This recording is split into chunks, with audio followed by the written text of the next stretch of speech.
Good morning kanatong tanan mga kaigalan ug kaigsuonan. Ani na po inyong igsuon padayon nga magapaabot sa mga pulong sa atong buhing nga Dios nga maghatag kanato og pagdasig higalag igsuon.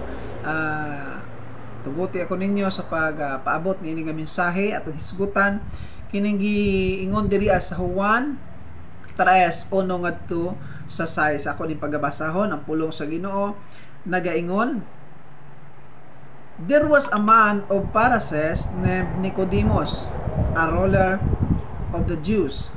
The same came to Jesus by night and said unto him, Rabbi, we know that thou art the teacher come from God, for no one can do this miracle that thou dost except God with him. Jesus answered and said unto him, Verily, verily, I say unto thee, except a man be born again, he cannot see the kingdom of God. Nicodemus said unto him, How can a man be born when he is old? Can he enter the second time into his mother's womb and be born? Jesus answered, Verily, verily, I say unto thee, except a man be born of water and of the Spirit, he cannot enter the kingdom of God. That which is born of the flesh is flesh, and that which is born of the Spirit is Spirit. Mao ni higalag igsoon ang ato ang hatagan og pagtagad, ang mahitungod aning isyu, mahitungod aning pagka born again, no? Kining pagka born again. Daghan sa mga tao nga wala makasabot ani nga naghuna-huna sila nga ang pagkahimo nimo nga born again mao ni siya ang imuhang pagbalhin og relihiyon o kining imong pagbag-o sa imong huna-huna, no? Mao ni ang huna-huna sa uban apan higalag igsuon ang pagka born again is dili ni siya mao ang pagbalhin nimo og relihiyon.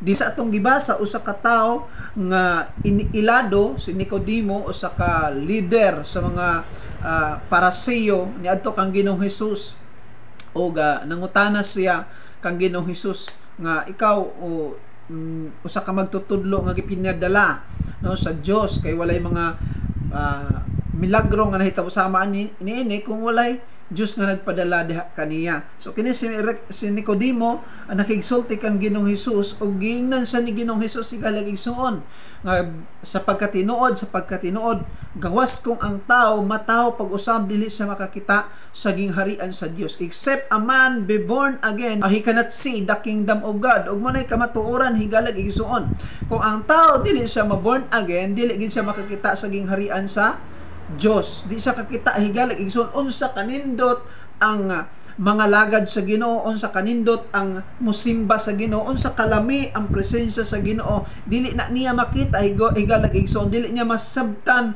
unsa ang kabubuton sa Ginoo sa iyang kinabuhi tungod kay wa man siya matawo pag-usab. Mo na nga sa Ginoong Hesus nag-ingon sa kang Nicodemo, kinahanglan gid nga ang tawo matawo pag-usab aron makakita siya sa gingharian sa Dios. Ug wala ni masabti ni Nicodemo ningon siya nga unsaon man sa usa ka tawo pagpakatawo pag-usab nga kung tigulang na siya kinahanglan pa ba siyang mosulod dito sa aguanggan sa iyang inahan aron magpakatawo pag-usab. So tawhanon kaayo higalag igsuon ang pagkasabot aning usa ka leader nga magtutudlo sa mga Pariseo. Tawhanon kaayo iyang pagkasabot sa gisulti ni Jesus. Mao na si Jesus in verse 5 niingon siya, Verily, verily, I say unto thee, except a man be born in water and of the Spirit, he cannot enter the kingdom of God. Kining duha ka buk higalag igsuon nga gisgutan ni Jesus diri nga pagkatao pag-usab kining pagkatao pinaagi sa tubig o pagkatao pinaagi sa espiritu. So ingon siya, except a man be born of water and of the Spirit, he cannot enter the kingdom of God. Naghisgot na higala sa duha ka klase sa pagkahimugso. Una, kining pagkahimugso sa tawhanon nga pagkahimugso. Kining diri sa pagkatao nato sa taguangkan nato sa atong inahan. Ano tungod kay sa diha pata sa taguangkan sa atong inahan higalag igsuon ang bata na naputos na siya sa bag of water kanang gitawag nila og panubigon, no? Mao na nga sa tiyan sa iyang inahan, no? Mugula po na ang bata nga naputos sa panubigo, naputos sa tubig higalag igsuon. So mo na siya ang unang pagkahimugso nga gihisgutan ni Jesus nga kinahanglan mataw sa tubig. Ang uban nga explanation ani nag-ingon sila nga ang nga ang kini kunong pagkatao sa tubig, born of water, naghisgot ko nini og bautismo sa tubig, higala igsuon. Klaro kayo ang giingon sa verse 6 nga ang natao sa unod usab, ug ang natao sa espiritu usab. So klaro kayo in verse 6 nga ang gisgutan nga born of water is naghisgot siya mahitungod sa pagkahimugso nato aning kalibutan na, no? Kining ato ang birth diri sa kalibutan higalag igsuon, naghisgot siya sa pagkatao nato sa taguangkan sa atong inahan. Ang ikaduha nga pagkatao pag-usab kining giingon nga born of the Spirit. So kininahanglan day ang tao gawas nga matao siya sa taguangkan sa inahan, matao sa aning kalibutan na gawas-an ay higala, kinahanglan nga matao sa ikaduha nga higayon. Unsa man ni pagkatao sa espirituhanon nga ban. Unsaon man sa usa ka tawo nga matao siya sa espiritu, ingon siya dili makasulod sa gingharian sa langit kung dili sa matao sa tubig ug sa espiritu. So kinahanglan nga uban ang duha, matao sa tawhanon nga bahin ug matapod sa espirituhanon nga bahin. Higalag igsuon aygon ang Romans chapter 8, kung matao ta pinagilang sa espiritu magta pinagi sa tawhanon nga bahin unya dili ta matao sa espiritu. Ingon ang Romans chapter 8, kung imo nang basahon igsuon, ang hamtungan ana mamatay ang tao ug dili makasulod sa gingharian sa langit. Kaaway sa Ginoo ang tao kung matao siya o magkinabuhi siya sa unod o sa pagkatawhanon. Higalag igsuon, dulumtanan siya sa Dios kung magkinabuhi siya ingon lang nga tawhanon. Mao na nga gusto sa Ginoo nga ang tao matao pag-usab sa espiritu aron makasulod na siya sa gingharian sa langit. Unsaon man sa katawo nga mahimo siyang nakasulod sa gingharian sa langit.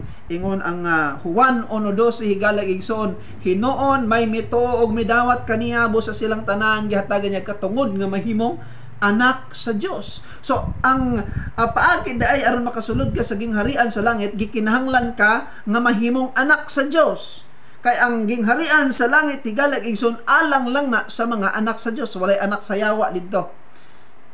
Mga tao nga nagkinabuhi di sa tawhanon o sa kalibutanon, mga anak na sa yawa dili na anak sa Dios. Manang kinahanglan nga mahimo kang anak sa Dios. Ug unsa man ang giingon sa John chapter 1 verse 12, kinahanglan nimong dawaton si Kristo ug tuuhan si Kristo aron hatagan kag authority, hatagan kag katungod nga mahimo niyang anak sa Dios. So aron mahimo kang anak sa Dios, aron makasulod ka sa gingharian sa langit, aron mahimo kang miyembro sa pamilya sa gingharian sa Dios, kinahanglan nimong dawaton si Kristo sa imong kasing-kasing. Higalag igsoon aron ang imong kasing-kasing puy-an sa balang espiritu. Kay ang unang Korinto 3:16 nag-ingon, wala ba kamo masayod nga kamo mang templo sa Dios ug anaa kaninyo nagpuyo ang espiritu sa Dios. So ang kinidi atong lawas templo ni sa espiritu, dapit mi sa espiritu higalag igsoon. So kinahanglan nimong dawaton si Kristo sa imong kasing-kasing aron makapuyo ang Holy Spirit diha nga kinabuhi.